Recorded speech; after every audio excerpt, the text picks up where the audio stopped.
اچھا، قربانی کے تعلق سے ایک مسئلہ یہ بھی بنتا ہے کہ 7 لوگوں نے حصے ڈالے، یعنی ایک پڈا خرید لیا، اس میں 7 حصے ڈالے گئے۔ اب ایک انسان کی موت ہو گئی، جانور آ گیا، قربانی کے جانور کے پیسے بھی دے دیے گئے، لیکن ایک انسان فوت ہو گیا، ایک انسان کا انتقال ہو گیا۔ اب یہ 6 لوگ بچے، تو اب یہ کیا کریں؟ قربانی کر دیں یا کیا کریں؟ قربانی ہوگی یا نہیں ہوگی؟ یہ مسئلہ بڑا پھنستا ہے۔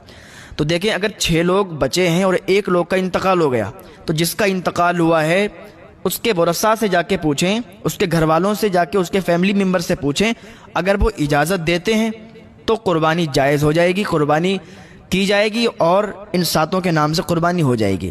لیکن اگر 6 لوگوں نے چاہا کہ اس کے گھر سے اجازت نہ لیں اور خود ایسے ہی قربان کر دیں جانور، تو کسی کی بھی قربانی نہیں ہوگی۔ اچھا، ایک جانور میں 7 لوگ شریک تھے، 6 مومن ہیں اور 1 کافر ہے، تو اس حالت میں کیا قربانی ہو جائے گی؟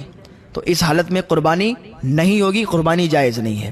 اگر قربانی کر دی تو کسی کو بھی ثواب نہیں حاصل ہوگا، بس گوشت حاصل کر لینا، گوشت حاصل ہو جائے گا، ثواب نہیں حاصل ہوگا۔ اچھا، 7 لوگ تھے، ایک انسان کی اس میں خواہش یہ تھی، تمنا یہ تھی کہ گوشت مجھے حاصل ہو جائے، ایک آدمی کی تمنا گوشت حاصل کرنے کی تھی، قربانی کی نہیں تھی، تو ان 7 کی قربانی نہیں ہوگی۔ ذبح کرنے سے پہلے چھری کو خوب تیز کر لیا جائے، جب خوب تیز چھری ہو جائے پھر جانور کو ذبح کیا جائے، اور جب تک اس کی روح، اس کی جان نہ نکل جائے، جب تک اس پر چھری نہ لگائیں، یعنی جب تک اس کی روح نہ نکل جائے، جب تک اس کے ہاتھ پاؤں نہ کاٹیں، یعنی اس کا چمڑا وغیرہ نہ اتاریں، یعنی اس کی روح مکمل طریقے سے نکل جائے، اطمینان ہو جائے کہ اب اس کی روح نکل چکی ہے، پھر اپنا کام کریں۔ آپ اگر آپ اچھی طریقے سے جانور ذبح کرنا چاہتے ہیں تو آپ اپنے ہی ہاتھوں سے جانور کو ذبح کریں، اور اگر آپ نہیں ذبح کرنا جانتے ہیں تو آپ کسی اور کو حکم دے دیں، وہ جانور کو ذبح کر لے۔ تو اس طریقے سے بھی آپ کر سکتے ہیں۔ اور بہتر یہ ہے، حدیث پاک میں بھی ہے کہ قربانی کے قریب کھڑے رہنا چاہیے، یعنی جو قربانی کراتا ہے وہ قربانی کے قریب کھڑا ہو۔ جانور جیسے ہی ذبح کیا جاتا ہے، اس کا خون زمین پر گرنے سے پہلے ہی اللہ تعالیٰ گناہوں کو معاف فرما دیتا ہے۔ اچھا، قربانی کا گوشت خود بھی کھا سکتا ہے، دوسروں کو بھی کھلا سکتا ہے، مالدار کو بھی کھلا سکتا ہے، اور فقیر کو بھی، غریب کو بھی کھلا سکتا ہے۔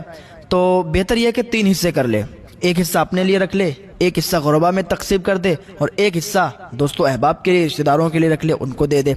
اور اگر سارا کا سارا صدقہ کرنا چاہتا ہے، سارا کا سارا تقسیم کرنا چاہتا ہے تو وہ بھی کر سکتا ہے، اور اگر سارا کا سارا گوشت اپنے ہی استعمال میں لینا چاہتا ہے تو وہ بھی لے سکتا ہے۔ لیکن بہتر یہ ہے کہ 3 حصے کر کے ایک حصہ اپنے آپ لے اور 2 حصے تقسیم کر دے، دوستو احباب اور غربا میں۔